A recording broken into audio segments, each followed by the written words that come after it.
Acá estamos de nuevo y ahora en un panel distinto, diferente, pero la verdad que va a ser muy enriquecedor. Vamos a estar hablando con Alejandra Marcote, que es la fundadora de Aprender del Error. Y vamos a hablar de un tema muy específico, que es el tema de tu libro, de tu nuevo libro, que es el síndrome del impostor. Sí.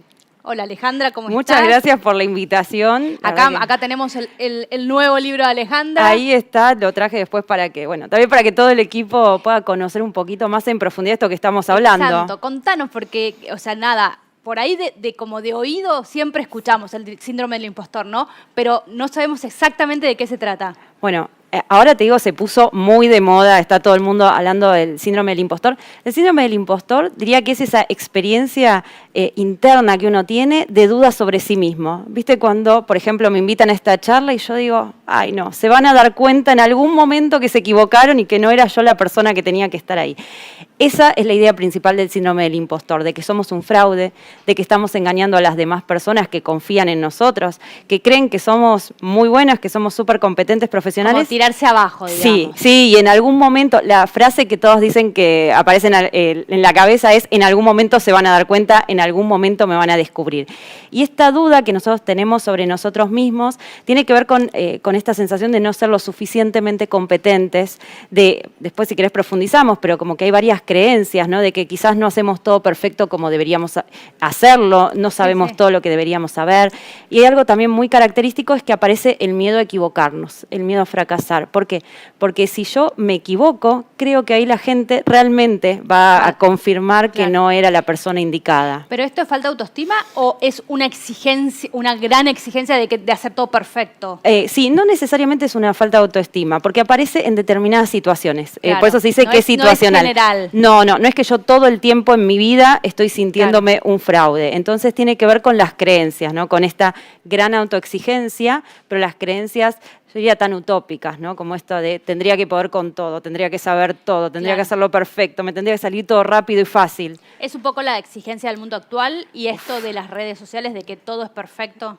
Las redes sociales hoy están, creo, acrecentando mucho esta idea. De hecho, cuando estaba investigando para el libro, sobre todo, por ejemplo, el perfeccionismo, está creciendo. Yo pensé, bueno, ahora las nuevas generaciones quizás están más relajadas. Más libres, más como, sí, claro. Bueno, la verdad es que me sorprendió mucho, pero esta idea de que tendríamos que hacerlo perfecto o ser perfectos está creciendo. Y esto tiene que ver con las redes sociales. Viste que, no sé, abrís Instagram y están las casas divinas, súper limpias. La familia impecable de una sonrisa acá hasta acá. Claro, la gente... La comida es el plato ideal. Sí, las vacaciones, la gente con sus logros, las fiestas. Y vos decís, ¿qué es mi vida? Es un desastre. Digo, empieza a aparecer eso, y también algo de las redes sociales y de esta época es que aparece la inmediatez.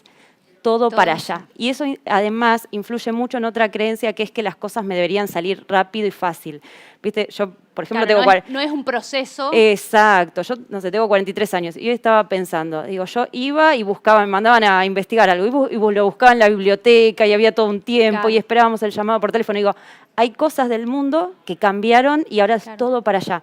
Todo, y eso, claro, se perdió el proceso de aprendizaje. Sí, la noción de que las cosas quizás requieren un tiempo y no me van a salir de la noche a la mañana y no todo va a ser así y se va a dar. Entonces, eso incrementa la sensación de ser un fraude, porque como la otra persona lo logró, parece que ya, porque además las redes pareciera que toda la gente lo hace sin pasarla mal, sin dificultades, ¿no? Hay una parte del proceso que no vemos y que estamos desconectados. Y es eso de vivir con un miedo constante, o sea, es que vos decís es situacional, pero también... no sé, estoy pensando hasta en mí, ¿no? Sí, dale, buenísimo. Uno se pone como en el rol. Esto que también es, pero si como esta situación me da miedo, me va a volver a dar miedo, la misma situación, ¿no? Sí. A ver, lo que tiene el síndrome del impostor en particular es que cuando nosotros nos sentimos un fraude es porque no estamos teniendo registro de qué hicimos para lograr lo que logramos. Es decir, nosotros miramos para atrás y lo contamos en términos de, bueno, me ascendieron por suerte, por las coincidencias, me llamaron porque mi cuñada, no sé, tenía un contacto, digo, en las charlas aparece, te digo, por el universo, porque el universo conspira a mi favor, por los ángeles. Porque estaba en el lugar indicado en el momento indicado. Exacto, ¿viste? Entonces, lo que aparece ahí es poner los logros en el afuera, y esto es clave para identificar el síndrome del impostor. Entonces, obviamente, como yo no puedo conectar con que tiene que ver con mi esfuerzo, con mi trabajo, tal vez con las horas que pasé haciendo algo. Entonces, claro, siempre aparece el miedo a que me descubran, a que no funcione y sobre todo a no repetir los buenos resultados. Ahí hablan, mira, justo hoy estaba repasando una encuesta que había hecho sobre este tema y aparecía la ansiedad. Es decir, quizás hoy lo logré, pero yo no estoy convencida y es más, creo que no lo voy a poder repetir. ¿Por qué? Porque todo se lo estoy atribuyendo a algo externo, no a mí. Entonces hay un trabajo enorme de reconexión que hacer. ¿Y por qué decidiste compilar todo esto en un libro? O sea, ¿cuál fue Porque la historia de mi vida, porque yo creo que los temas que trabajo tienen mucho que ver con uno. Claro, sí, seguramente. Digo, tiene que ver, de hecho lo cuento mucho en el libro. Pero vos decidiste investigar, o sea, analizarlo y hacer la introspectiva, digamos. Exacto, yo lo empecé a sentir en la facultad. Yo soy contadora y hace ya 13 años más o menos que dejé de ejercer y dejé mi trabajo en relación de dependencia. Pero yo en la facultad ya me sentía así. Ahora, después con el tiempo lo que fue pasando es que empecé a trabajar también con el tema de los errores, las fallas. Y ahí le empecé a poner mucho más de lo que es investigación, ¿no? Como más allá de transitarlo y de ver, a ver qué me está pasando. El dato, digamos. Claro, ¿qué es lo que sucede con esto? ¿Qué estrategias se pueden desarrollar? Entonces tiene que ver mucho con compilar de la experiencia personal y también, digo, hay algo que para mí es fundamental, es que estamos en un tiempo de cambio. Y en este tiempo de cambio es cuando estas situaciones en donde todo el tiempo estás ante nuevos desafíos, ¿viste? Que parece que nunca logramos, o sea, no sé, aparece el metaverso, aparece la inteligencia artificial, tengo que todo el tiempo estar actualizada con algo y es como, wow. Entonces, eso me genera, nos genera una sensación de vértigo, de que no podemos. Yo el libro lo empecé y los talleres abiertos, porque esto lo trabajaba en empresas, los empecé a gestar en la pandemia, porque veía también los nuevos desafíos a los que se encontraban, digamos, con los que se encontraban las personas y sentir eso, yo no soy suficiente, no tengo el conocimiento, no lo puedo hacer. Entonces, creo que en tiempos de cambio este tema es fundamental. Trabajarlo, no digo que va a desaparecer, sino sentarlo a tomar un café y que esa voz ya no sea más un obstáculo, sino que yo pueda identificarlo y transitarlo bien. Estamos también como viendo en un mundo que no podemos ser auténticos, ¿no? Sí. Un poco esto que ya lo hablamos con las redes sociales, pero esto también de animarte a decir, no sé, y está bien.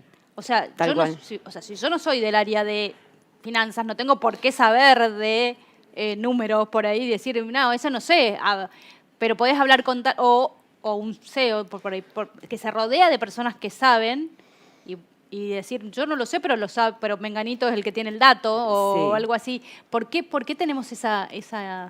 Yo creo que estamos transitando un gran cambio de paradigma, porque venimos de tiempos en donde tenías que saber todo, tenías que tener todas las respuestas, viste que incluso en la escuela también nos han educado como medio para no equivocarnos o para que... Lo que pasa es que antes era como más como compartimento cerrado, entonces sabías todo porque eras de un compartimento. Hoy como que es todo más crossover, exacto, ¿no? Como todo se cruza, exacto. Todo. Entonces, es muy difícil saber de todo. Bueno, pero ese es el cambio que tenemos que hacer, porque sin embargo, yo te digo, por ejemplo, en los talleres, en las empresas, mucho en los supervisores, en mandos medios, ojo, en líderes también de compañías, aparece esta idea de ¿qué pasa si yo no tengo la respuesta para con mi equipo? O sea, es como, ¿quién soy yo si no tengo esa respuesta?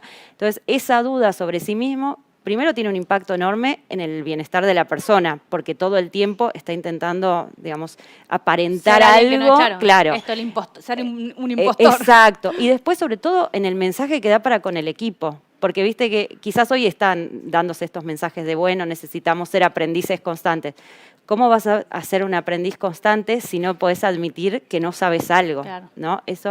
Y además, para con el equipo, si quienes lideran el equipo no pueden decir, no sé, o no pueden preguntar, ¿qué tan habilitadas están las preguntas en ese equipo? ¿Qué tanto una persona que tiene una duda puede decir abiertamente, no lo estoy entendiendo? Que además seguramente la duda la comparten entre varios, ¿no? Y eso lleva también a la sensación de ser un fraude, porque imagínate, cualquier persona del equipo dice, yo tengo que preguntar, pero no porque ¿qué van a decir de mí? Claro. Entonces eso genera hoy para mí hay un gran impacto en las compañías. Antes estaban hablando de diversidad, de inclusión, necesitamos líderes más inclusivos, que se escuchen todas las ideas. Las empresas están haciendo muchos esfuerzos, pero creo que si las personas no sienten que pueden sentarse a la mesa y expresar lo que tengan que expresar, la idea que tengan para decir, la opinión, si no pueden hacer las preguntas, entonces no pueden dar todo ese potencial. Por eso para mí es tan importante, porque en la medida en que uno puede dejar de sentirse un impostor o una impostora, es cuando dice, yo tengo esto para opinar, Claro. y yo tengo esto para decir, y quizás no tengo toda la respuesta, o tengo esto para mostrar, y no está perfecto. Pero bueno, esto es lo mejor que yo pude hacer hasta ahora. Entonces, creo que eso puede habilitar muchísimo la creatividad, la innovación en las compañías. Y vos cuando haces los talleres en las empresas, que notás esto, digamos, bueno, es algo que se puede trabajar, digo, se puede Sí. revertir y además a distintos niveles, ¿no? Porque o sea, hay que trabajar con los líderes por un lado, con el equipo por otro, o por ahí, o sea, ¿cómo lo manejas? Sí, yo creo que hay una dimensión personal que es darme cuenta. O sea, eso es fundamental, Claro. porque independientemente de que en la compañía en la que estés se trabaje o no se trabaje... Depende sí, de uno, claro, sí. Hay una parte que depende de uno y hay otra para mí es que es fundamental, que es la cultural. La de uno, porque yo puedo identificar de qué se trata y empezar a trabajar distintas estrategias. Ahora, los ámbitos en donde uno se mueve, los equipos, las organizaciones pueden incentivar mucho el síndrome del impostor, por esto mismo que yo te decía. Claro. Entonces, lo ideal es generar una cultura, lo mismo que tiene que ver con los errores. Uno puede trabajar desde el propio lugar, pero hay que trabajarlo en el equipo y en la organización. ¿Cómo se incentiva el síndrome? O sea, ¿qué es lo que hay que evitar? Y hay varios, primero digo, siempre los líderes, está bueno que lo reconozcan para sí, pero que estén atentos también a los comportamientos que están avalando, ¿sí? O que están teniendo, por que están supuesto. reforzando, exactamente, exactamente. Porque una cosa es el decir, pero después en el hacer hay otra cosa.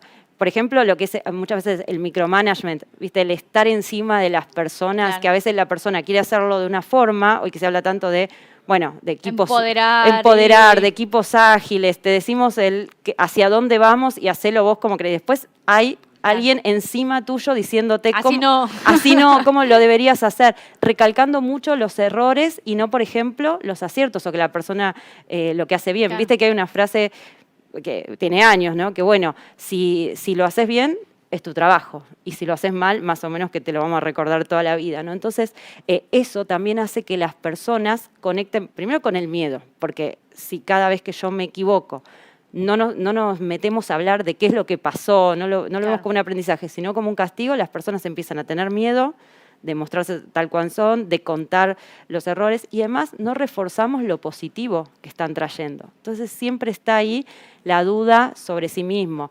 Otro comportamiento que puede incentivar el síndrome del impostor, las comparaciones. Viste que hay equipos, bueno, desde chiquitos nos comparamos, ¿no? Desde la familia, sí. Desde siempre, tu prima, Sí. quien sea. Bueno, en los equipos también, ¿no? Porque tal persona, ¿viste cómo es tal persona? Entonces, esa comparación lo único que hace es que te lleve a... O sea, tu norte, que es ser como otra persona, ¿no? Claro.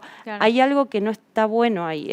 Hay que trabajar sobre la propia persona, no tratar de que sea o de mostrarle el otro modelo, porque las personas entonces pueden sentir, bueno, ok, o sea, yo no encuentro mi lugar, tengo que tratar de ser alguien que no soy. No, y además también es como unificar, se habla mucho de la diversidad y estás unificando todo. Por eso para mí está súper ligado, que si queremos incluir a las personas es aceptándolas tal cual son y generando espacios, hoy se habla mucho de los espacios psicológicamente seguros, espacios en donde las personas se puedan mostrar, puedan dar una opinión y quizás no tener, dar la opinión y sentir que no va a pasar nada con ellas si esa opinión no, o si esa idea no termina llevándose a cabo. Por otro camino, digamos. O sea, por ahí se puede llegar al mismo resultado o a resultados buenos, muchos buenos, por distintos caminos, no siempre por ahí. Nada, o sea, el de la escuela así o el de la empresa que tenés que ser primero, no sé. Sí. De hecho, también algo, por ejemplo, que se puede, y eso que traes vos tiene que ver mucho con el perfeccionismo. A veces identificar qué tan perfeccionista es uno y qué tanto eso se está trasladando, por ejemplo, a los equipos. O, mismo las empresas. Esto es interesante porque a veces cuando aparece la creencia de la perfección para trabajar en un equipo, pero nos hemos quedado 2 horas y media trabajando solamente sobre qué nos pasaba con esto y cómo podíamos, yo digo como facilitadora, ¿no? Pero cómo todo un equipo podía empezar a generar acciones diferentes y empezar a comprenderse de una forma diferente. Pues si no se empieza a generar una espiral en donde nadie habla de lo que no está funcionando bien, nadie puede decir que hay un error porque tienen un terror, chequean, rechequean, las cosas no salen. Esto también es importante. Claro. Porque algo que yo no dije es que el síndrome del impostor puede traer que la gente se paralice O sea, yo no tomo un nuevo desafío. Vos me decís, ¿haces esto? Yo ya me imagino todo lo que debería hacer para hacerlo perfecto y que Entonces, no se note. Que la decisión lo tome que lo haga corre, otro. claro. Que lo haga otro. O sea, es lo contrario al empoderar, digamos. Claro, porque uno no se puede ver realmente como valioso en esa situación, como que lo que trae es valioso, sino que se siente insuficiente. Claro. Entonces, digo, además de esta parálisis puede aparecer la procrastinación, que hoy se habla tanto. Sí. Puede tener otros orígenes, pero puede tener un origen en el síndrome del impostor. Porque yo siempre... Lo dejo para después. Claro, o sea, me invitás y yo te digo, no, voy cuando estudie un poquito más, claro. cuando tenga un título más. O, ¿viste? Entonces, sí. es como que siempre creo que va a haber un momento después y lo pateo para adelante. Esta es una pregunta que se me ocurrió recién. Sí, dale. ¿Hay un tema de género? ¿La mujer es más proclive a esto? Hay una... Sí, no sé si es más proclive o dada o por la cultura, digamos. A eso iba. Vos sabés que este tema se empezó a estudiar hace más de 40 años en Estados Unidos con el foco en mujeres. O sea, y los primeros estudios tienen todo que ver con mujeres, porque era un grupo de... dos psicólogas lo descubrieron a partir de un grupo de mujeres en una universidad, que también era como mujeres muy exitosas que se veían, bueno, como que las barreras de entrada eran bajas, ¿viste? Como que estaban ahí, lo logré porque, claro. Porque, exacto, lo que dijimos antes, porque había algo externo. Entonces, los primeros estudios hablan mucho de las mujeres, de hecho se habla del síndrome de la impostora. Con el tiempo, yo lo que fui encontrando en los distintos estudios y en mi experiencia, cada vez más se nota y se observa, y los hombres también lo hablan. Entonces, las estadísticas últimamente no dan tanta diferencia. Okay. Es decir, igual las estadísticas... Bueno, qué bueno. Sí, y te digo que cada vez más se animan, pero creo que también está influyendo mucho esta deconstrucción. Estamos en un tiempo de deconstrucción, en donde también quizás un varón que es director, como ha pasado, director de finanzas, puede en la charla que doy ante todo el mundo decir, sí, yo me siento así, y tiene 600 personas escuchándolo y lo dice abiertamente. Eso para mí me parece maravilloso. Más allá de esto, digo maravilloso por el ejemplo de podemos hablar de esto. Más allá de esto, sí hay un tema de género. Yo hice un apartado especial porque hay algo cultural que tiene que ver con los roles que, digamos, lo que se esperaba de nosotras. Hay estudios de emprendedurismo que la mujer, si no está preparada al 100%, no se presenta para ir una inversión. Exacto. Y el hombre va y se tira y dice, sí, o sea, sí, bueno. Lo que tengo. Bueno, esta no. Eso tiene mucho que ver, porque, y vos sabés que hay, bueno, este estudio que vos mencionás, lo estás mencionando respecto a la inversión, pero respecto de lo que es el postularse a trabajos. También, claro. Bueno, está esto de que las mujeres necesitan el 100% o más y los varones entre el 60 y el 70%. Claro. Y hay un estudio que hizo un doble clic y dice, espera, ¿por qué está pasando esto? Y lo que respondían las mujeres era, porque es lo que debería hacer. Claro. O sea, si está estos requisitos, yo tengo que cumplir esto. Es como más auténtico, pero... Sí, es más apegado a la norma. Y esa es una de las cosas que yo puse como culturales. Claro. Es como que a las mujeres se nos enseña a ser más correctas, a que las cosas se hacen como se deben hacer, tal vez no tanto, y esto no es nada biológico, esto es, por supuesto, cultural, aprendido, por supuesto. Totalmente. Quizás a no arriesgarnos tanto, sino que las cosas como se deben hacer. Sí. Y eso impacta mucho en el síndrome del impostor también, porque entonces no me puedo arriesgar si no estoy completamente segura. Este estudio que te mencioné también decía que la mujer empieza con su emprendimiento en el barrio. Sí. El hombre la lanza ya para el mundo. De una, claro. O sea, es mucho más grande, mucho más osado. Exacto. Bueno, hay otras cosas culturales como, yo siempre hablo de la modestia, que para mí esto de cómo deberíamos ser. Y a las mujeres se nos ha enseñado a ser modestas como una virtud femenina. Y lo interesante de esto es que, claro, la modestia como un valor ahí prioritario te desconecta de vos poder registrar tus logros. Claro. O sea, si mirás hacia atrás es como... No, bueno, no voy a contar todo esto, o sea, tampoco es para tanto. Los varones están más acostumbrados, más entrenados a ir contándolo. Y eso...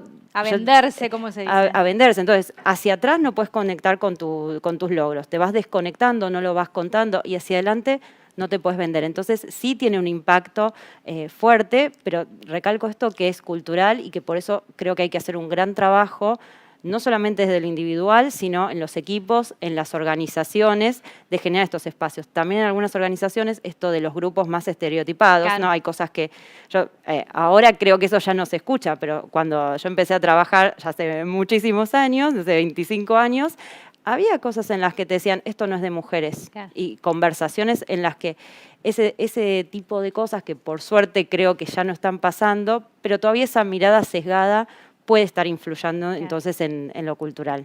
Bueno, Alejandra, muchísimas gracias. La verdad que un placer. Nos quedaríamos horas, podemos Sí. hablar, no sé, un montón. Pero bueno, está tu libro, Está. así que para el que esté interesado en este tema, así que muchísimas gracias por acompañarnos. Gracias por la invitación y bueno, esperemos que este mensaje llegue porque creo Tal que lo cual. principal es empezar a detectar esto, de que no es una realidad, no soy un fraude, no somos un fraude, sino hay algo que puedo trabajar y bueno, tiene que ver con las expectativas y las creencias. Así Bueno. que gracias enormes. Muchas gracias. Y vamos a seguir hablando un poco de este tema porque en el próximo panel vamos a hablar con Hernán Schuster sobre cómo fracasar con absoluto y rotundo éxito.